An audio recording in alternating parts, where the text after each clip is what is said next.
ஓம் சக்தி. ஓம் சக்தி. ஓம் சக்தி. உளி, சுத்தி முதலிய ஆயுதங்களால் நன்கு வடிக்கப்பட்ட கற்சிலை என்றாலும் அதற்கும் அழிவுண்டு. வடிக்கப்படாத கல்லுக்கு அழிவில்லை. ஆசாபாசங்களுடன் ஆன்மீகத்தில் ஈடுபடுவோர்க்கு பாவமும் வருவதுண்டு. அவைகள் இல்லாமல் ஆன்மீகத்தில் ஈடுபடுபவர்களுக்கு பாவம் நேர்வதில்லை.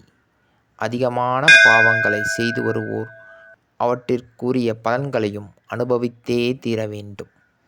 இது அன்னையின் அருள்வாக்கு. ஓம் சக்தி பராசக்தி. சக்திகளே, மருவூர் மகிமை சேனலை சப்ஸ்கிரைப் செய்து உங்கள் நண்பர்களுக்கும் ஷேர் செய்யவும். ஓம் சக்தி.